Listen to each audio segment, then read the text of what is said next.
Welcome to this explainer. Okay, picture this. Imagine standing right in the middle of the great city of Alexandria, nearly 2,000 years ago.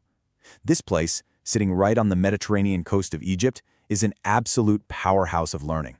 It's world famous for astronomy, medicine, philosophy, you name it. But take a look around. There are no factories, there aren't any locomotives crossing the land, and there are certainly no modern engines filling the streets with all that industrial noise. Yet, hidden right there inside this ancient world, an inventor is creating something truly extraordinary. It's a metal sphere that spins rapidly, and it uses nothing more than heated steam and escaping jets of air. So that brings us to a pretty mind-bending question. What if the steam engine existed 2,000 years ago? I mean, it sounds like the setup for a crazy sci-fi alternate history novel, right? But this remarkable little device actually demonstrated something that would eventually become the literal foundation of our modern industrial world, the sheer raw power of steam. But we have to ask ourselves, was this ancient machine truly the world's first steam engine, or was it just a really impressive scientific novelty that never quite reached its full potential? Let's figure it out together. Section 1. The Ancient Steam Engine. Introducing Hero of Alexandria.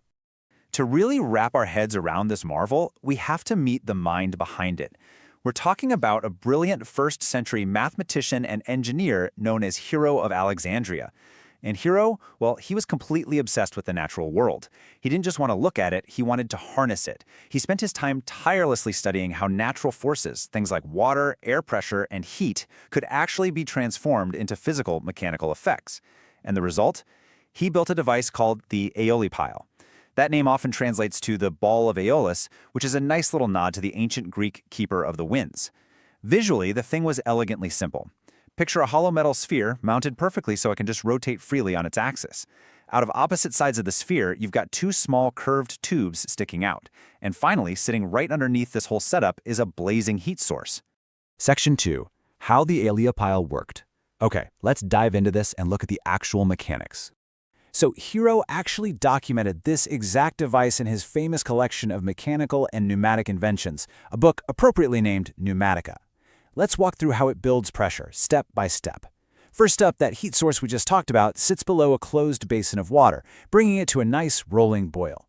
Second, as that water gets hotter and turns into vapor, the highly pressurized steam naturally rises straight up into that hollow metal sphere. Third, all that steam is now desperately looking for a way out, and it finds one, rushing aggressively out through those two small curved tubes. And finally, as the steam forcefully escapes, it pushes against the surrounding air. This creates an opposite force that basically throws the sphere into a continuous, super fast rotation.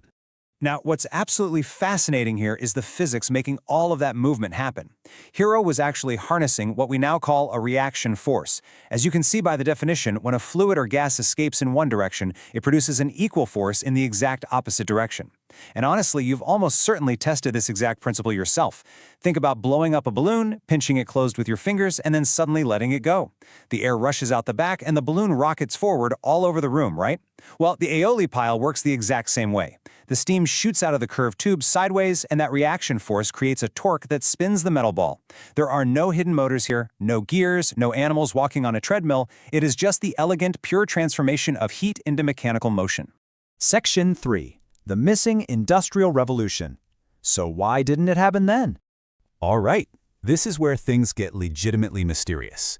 Hero's machine definitively proved that heated water could produce continuous rotation. So, if ancient engineers completely understood the awesome power of steam, why on earth weren't the Romans building huge steam-powered factories? Well, the crucial point really clicks when you compare these two concepts. The Aeolipile was an absolute marvel of physics, a brilliant scientific novelty, but it completely lacked any sort of efficient system for transferring that spinning power to do actual, useful work. Modern steam engines, on the other hand, are designed specifically to transfer continuous power to industrial tasks. They drive heavy factory looms, they move massive trains, they pump thousands of gallons of water out of deep mines. The Aeolipile simply wasn't designed to be that kind of industrial workhorse. Because, look, understanding a scientific principle is very different from having the technology to actually exploit it. To turn that spinning novelty into a rugged, reliable engine, engineers needed an entire suite of secondary technologies. We're talking incredibly strong boilers that won't explode under high pressure. You need airtight seals, reliable valves, heavy-duty pistons and cylinders, advanced pressure control, and honestly, the precision metalworking required to manufacture all of it at scale. Ancient engineers were undoubtedly highly skilled, but they just did not have this complete technological ecosystem at their disposal. But you know what? The barrier wasn't just metal and tools. There was another massive, massive roadblock: economic demand. A machine only becomes revolutionary when society actually has a desperate reason to use it. In the ancient world, massive amounts of labor were already being supplied by human beings and animals. Because that workforce already existed and was heavily relied upon, there simply wasn't the intense, driving economic demand for powerful mechanical engines, the exact kind of demand that would spark a global industrial revolution centuries later. Section 4. A glimpse of the future. Looking ahead. So the story of the Aeolipile doesn't just end at some quirky ancient novelty. It's actually a prophecy of the world to come. And mapping this timeline out really puts the sheer scale of human history into perspective. We start on the left in the 1st century CE with Hero's spinning sphere in Alexandria. But then we had this staggering gap of over 1,000 years.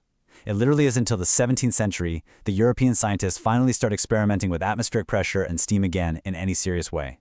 And then, at long last, by the 18th century, inventors like Thomas Newcomen and James Watt develop highly efficient, highly practical steam engines.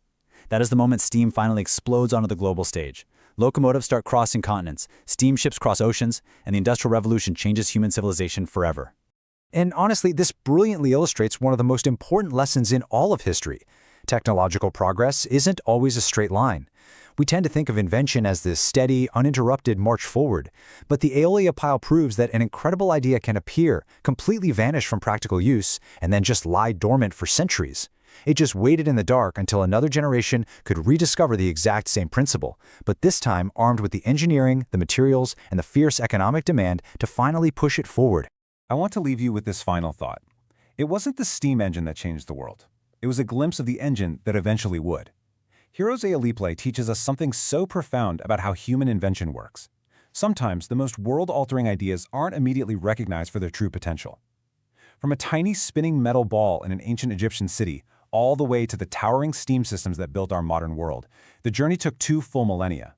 So the next time you see a strange, new scientific novelty, you have to ask yourself, are you just looking at a clever toy? Are you catching a glimpse of a technological revolution that the world simply isn't ready for yet? Thank you so much for exploring this fascinating slice of history with me in today's Explainer. Keep learning and keep asking those big questions.